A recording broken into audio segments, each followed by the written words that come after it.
आलसी लड़के की कहानी। एक बहुत ही भोला भाला सा आलसी लड़का था।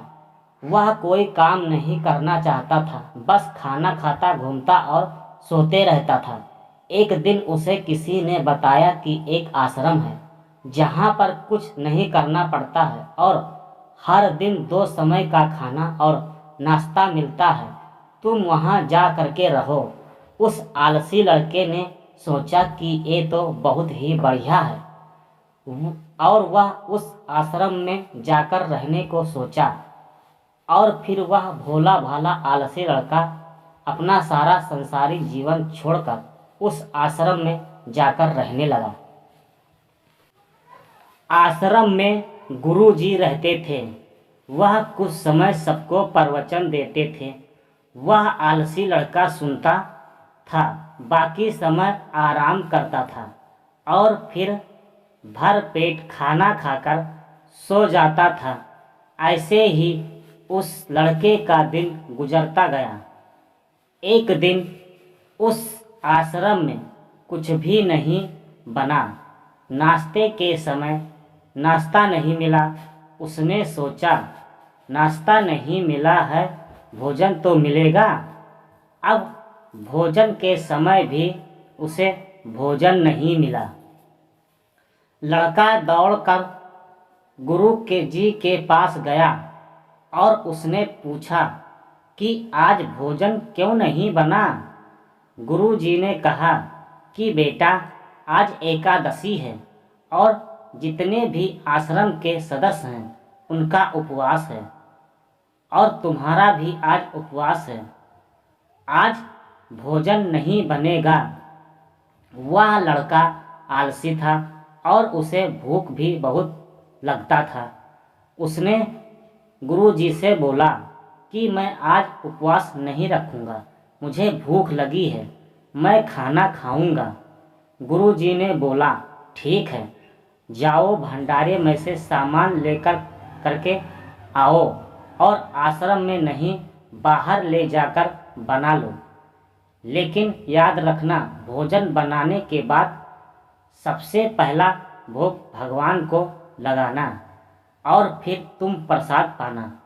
वह लड़का बोला, ठीक है, और फिर अनाज लेकर नदी की ओर पहुंचा।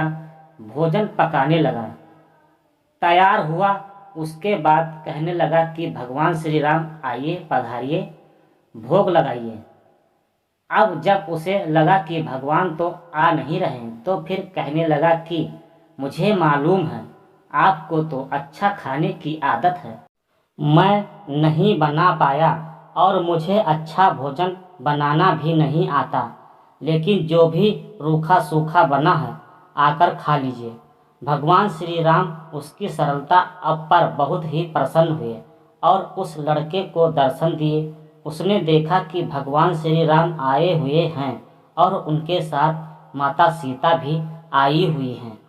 लेकिन लड़के ने सिर्फ 2 लोगों के लिए ही भोजन बनाया था, एक अपने लिए और दूसरा भगवान के लिए।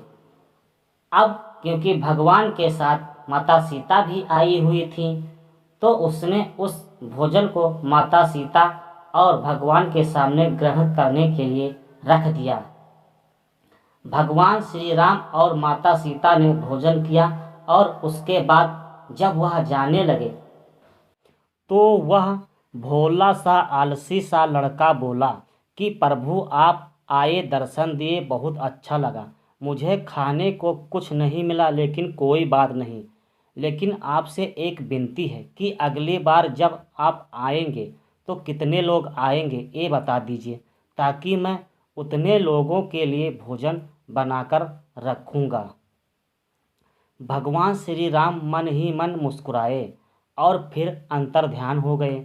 लड़का आश्रम गया। दिन बीतता गया और फिर एकादशी का दिन आया और इस बार उसने 3-4 लोगों के लिए अनाज ले करके खाना बनाने के लिए नदी के किनारे पहुंचा और उसने बड़े प्रसन्नता से भोजन बनाया और इंतज़ार करने लगा कि प्रभु आइए और भोग लगाइए।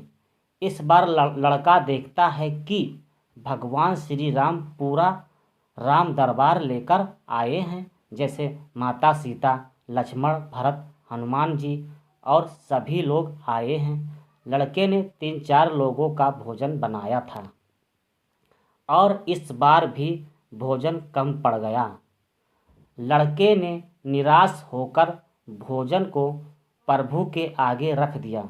उन्होंने भोजन किया और फिर चले गए और इस बार भी लड़का फिर से भूखा रह गया। अब लड़का फिर आश्रम गया। दिन बीतता गया और फिर एकादशी का दिन आया और इस बार गुरुजी से कहने लगा कि गुरुजी, मुझे इस बार थोड़ा ज़्यादा अनाज चाहिए।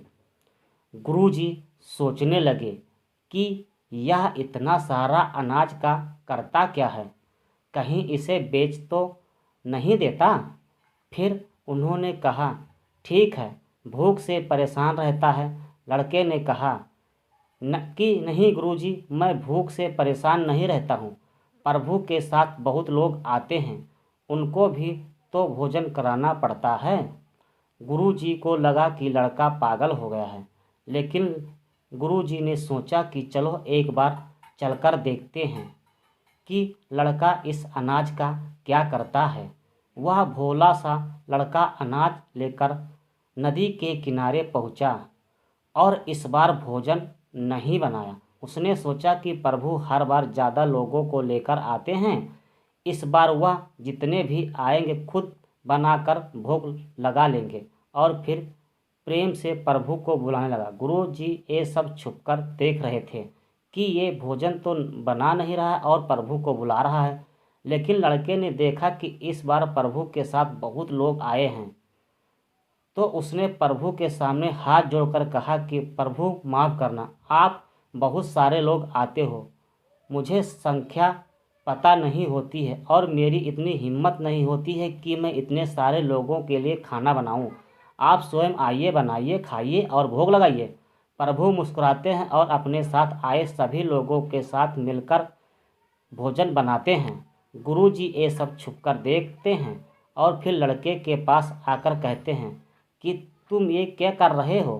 लड़का कहता है कि गुरुजी, आपको दिख नहीं रहा है कि भगवान श्री राम पधार चुके हैं, माता सीता आई हुई हैं, हनुमान जी आए हैं और भी सभी लोग आए हुए हैं, भोजन बना रहे हैं। गुरुजी ने बोला, पागल हो गए हो क्या, मुझे तो कोई दिखाई ही नहीं दे रहा है। लड़का गुस्सा हो गया और बोला, प्रभु आप ये क्या कर रहे हो, एक तो मुझे भूखा रखा है और गुरुजी को दर्शन नहीं दे रहे हो, जो मुझे पागल समझ रहे हैं, कृपया करके गुरु जी को दिख जाओ। भगवान बोले, नहीं, मैं इन्हें नहीं दिख सकता। लड़का बोला, क्यों नहीं दिख सकते, मेरे गुरु जी तो बहुत महान हैं, बहुत बड़े ज्ञानी हैं, ज्ञाता हैं। भगवान बोले, हाँ ज्ञानी हैं, ज्ञाता होंगे, लेकिन तुम्हारी तरह सरल नहीं हैं। जो सरलता तुम में है वो तुम्हारे गुरु जी में नहीं है। लड़के ने ये बात गुरु जी से कह दी कि भगवान श्री राम कह रहे हैं कि आप में सरलता नहीं है, आप मेरी तरह सरल नहीं हैं, इसलिए आपको नहीं दिख सकते। गुरु जी की आंखें नम हो गईं और रोने लगे कि और बोले, बिल्कुल सही कह रहे हैं, मेरे अंदर तुम्हारे जितना सरलता नहीं है। और फिर माफ़ी मांगने लगे। फिर भगवान ने गुरु जी को भी दर्शन दिए। ये कहानी हमें सिखाती है कि जीवन में सरलता सबसे आवश्यक है। जितने सरल बने रहेंगे उतना जीवन में आगे बढ़ते चले जाएंगे। जब आप सरल होते हैं तो आप खुद भी मुस्कुराते हैं और दूसरों को भी मुस्कुराने की वजह देते हैं।